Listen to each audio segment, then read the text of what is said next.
Assalamualaikum warahmatullahi wabarakatuh. Ya, jumpa lagi di channel Dr. Safari Online ya. Kali ini kita akan membahas tentang resistensi terhadap vaksinasi COVID-19 ya. Ya, ini adalah termasuk salah satu hambatan untuk tercapainya cakupan vaksinasi COVID-19 yang luas ya.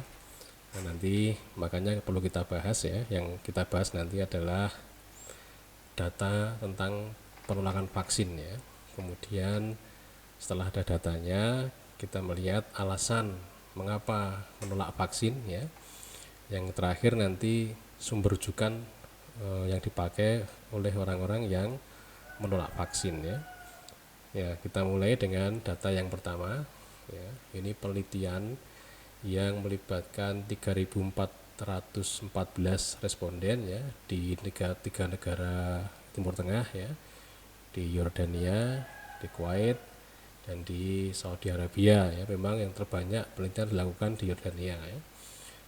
Nah, dari sekian banyak responden itu ya, yang mau menerima vaksin COVID-19 itu hanya 29,4%.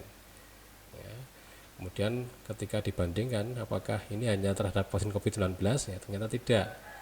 Ya, ternyata yang menerima vaksin influenza hanya 30,9% ya.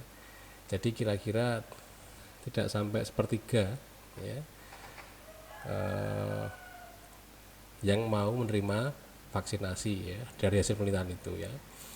Nah, diantara yang menerima itu ya kebanyakan adalah laki-laki ya, yang berpendidikan tinggi dan diketahui mempunyai riwayat penyakit kronis ya.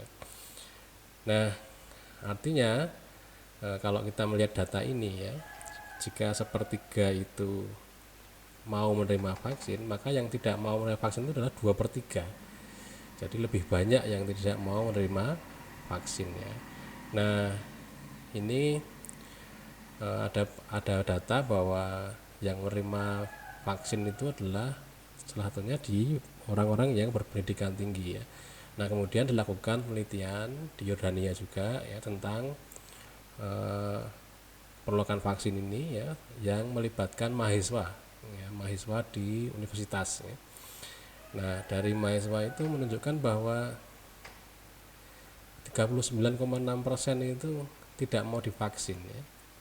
Yang seperempat ya 25% itu ragu-ragu mau enggak ya gitu ya.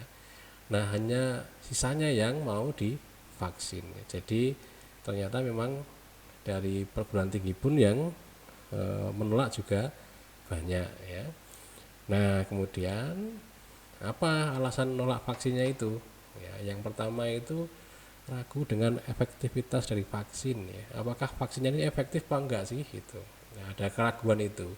Dan juga ragu dengan keamanan vaksin ya. Ini yang alasan yang tertinggi ya. Kemudian yang berikutnya adalah alasan kenapa menolak vaksin itu adalah keyakinan bahwa COVID-19 ini sebenarnya penyakit ringan gitu ya. Jadi tidak perlu divaksin, nanti sembuh sendiri gitu ya. Nah, ini yang alasan yang terbanyak kedua ya. Nah, alasan yang ketiga itu adalah karena kebanyakan yang disurvei itu adalah orang-orang muda, maka mereka percaya diri ya, pede bahwa dia tidak akan terkena COVID gitu. Jadi ngapain harus vaksin, menurut mereka begitu ya. Nah, yang berikutnya adalah keyakinan adanya konspirasi ya. Ini COVID-19 ini adalah konspirasi aja gitu ya. Jadi ngapain harus vaksin?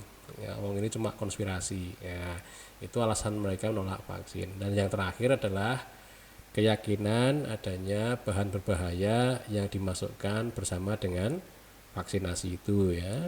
Jadi kita masih ingat ada yang keyakinan bahwa kalau dimasukkan vaksin itu nanti bersama dengan vaksin itu dimasukkan microchip gitu ya. Ada yang dimasukkan zat tertentu biar mandul gitu ya. Ada yang mengatakan dimasukkan zat biar nanti akan terjadi kematian dalam waktu yang tertentu gitu ya. Nah, ini adalah alasan-alasan menolak vaksin ya, yang sebenarnya ini sudah pernah kita bantah ya, tentang teori konspirasi. Dan teori keyakinan-keyakinan seperti ini ya, nanti bisa dilihat di video yang pernah kami buat ya mengenai teori konspirasi ya, nanti silahkan dicek, dan juga tentang mencari bukti ya bahwa COVID ini memang 19 ini memang ada ya, COVID-19 ini memang ada. Nanti kami paparkan bukti-buktinya ya. Nah, sumber rujukan penolak vaksin ya dari orang-orang yang menolak vaksin itu ya memang sebagian besar menjadikan sosial media itu sebagai bahan rujukan ya, bahan referensinya itu dari media sosial. Nah, sebaliknya bagi orang-orang yang menerima vaksin itu memang sebagian besar menggunakan rujukannya itu dari dokter, dari saintis atau ilmuwan, atau dari jurnal-jurnal ilmiah ya. Jadi ini menunjukkan bahwa media sosial itu memang punya pengaruh yang besar dalam keberhasilan atau kegagalan sebuah proyek, bukan proyek ya, nanti disalahartikan ya, dalam program vaksinasi ya. Jadi ini adalah warning bagi kita, peringatan bagi kita untuk berhati-hati dalam men-share sesuatu di media sosial dan juga mempercayai sesuatu di media sosial ya.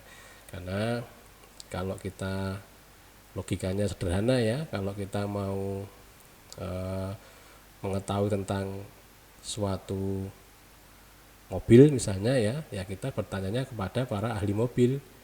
Kalau kita mau bertanya atau mengetahui tentang kuliner ya kita bertanya tentang kepada ahli kuliner gitu ya. Nah, jangan bertanya di tempat yang bukan semestinya. Nah, saya kira itu cara yang paling ampuh untuk kembali menuju ke jalan yang bukan menuju yang benar ya, untuk menghindari penolakan vaksin ini berdasarkan sumber-sumber rujukan yang dalam tanda petik kurang valid gitu ya. Karena tidak semua media sosial itu juga tidak valid juga ya, ada yang mengambilnya dari jurnal-jurnal ilmiah, dari perkataan saintis, organisasi resmi kesehatan ya, dan lain-lain. Ya memang kebanyakan memang efek infodemi ya. Ini adalah rujukan yang kami gunakan, nanti bisa dilihat ya. Sekian dulu, terima kasih. Assalamualaikum warahmatullahi wabarakatuh.